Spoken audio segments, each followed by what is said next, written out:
Tag is always a favourite, and here we are back for another episode of Is It with me, Sean, and him, Dan. And today we are going to be looking at...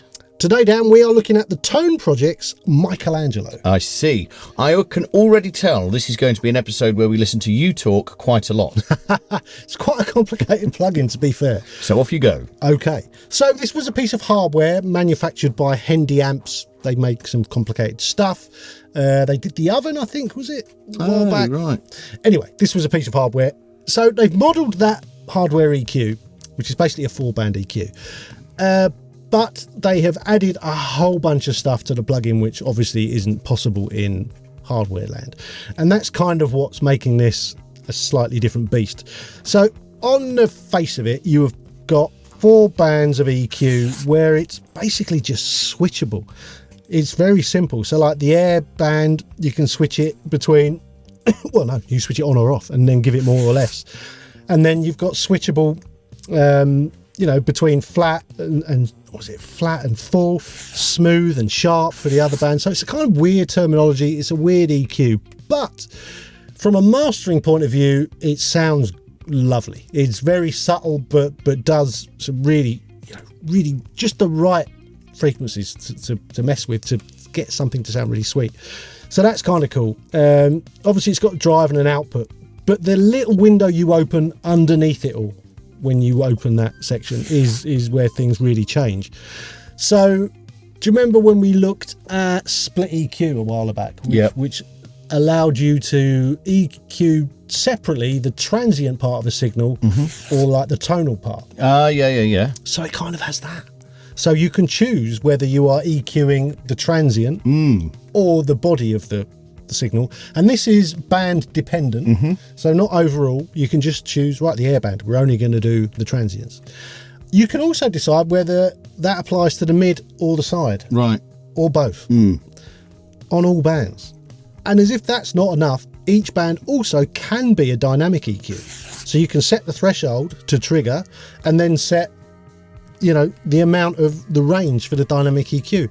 So it's gone from being a nice, sweet sounding, fairly basic EQ to something that is all singing, all dancing, can do so much. Yeah. It gives you a headache.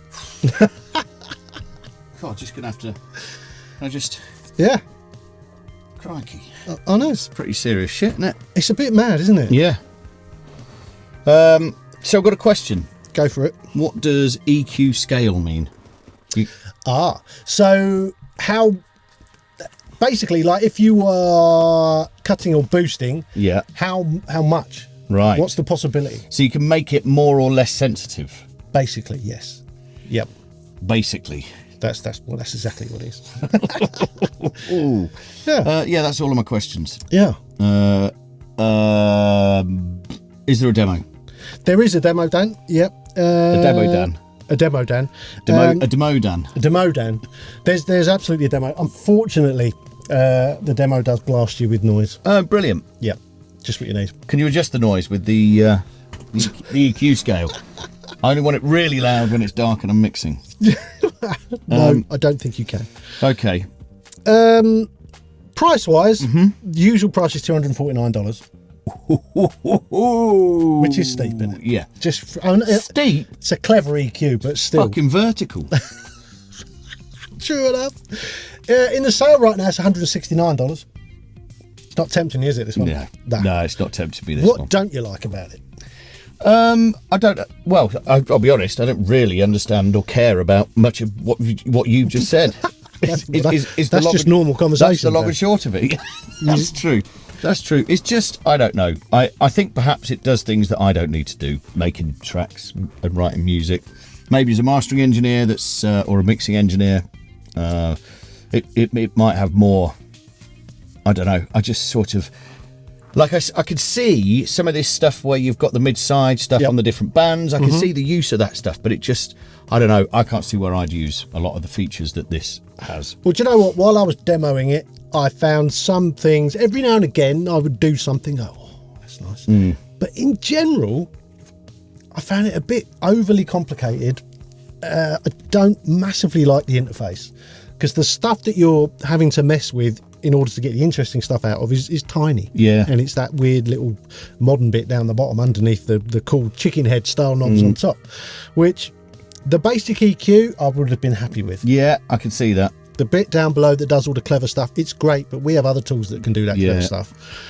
So we'll get the comments, won't we? Well, you just haven't taken into account the fact that he had a 100%. There's going to be people that this is their wet dream. But, yeah, it ain't you. No, it's not me. Thank Christ we're in the same room. It ain't me either.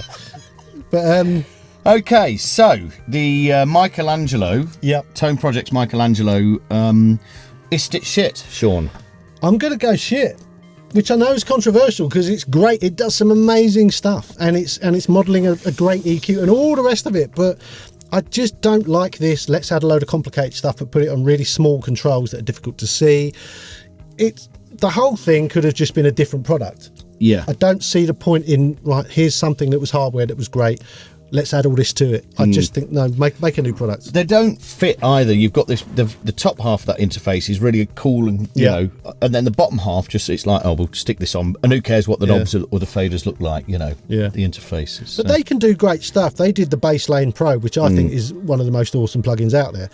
And that is simple. The controls look great. They make sense. Everything is very simple. But this and the Unisarm, I think, is similar to that. The mastering compressor they do, that's got a load of extra functions which are in this weird little style down here. Not a fan. There we go. So, Tone Project's Michelangelo. It is shit and expensive. There you go. Please comment, as I'm sure many of you will, and like the video, even if you didn't. And please subscribe to the channel. That really helps. We also have an Instagram, which is Studio Life 101, and we have a Patreon, and there's a merch stand and a whole bunch of other stuff, and the links are all down there. Till then, we'll see you next time. Ta-ra. Adios.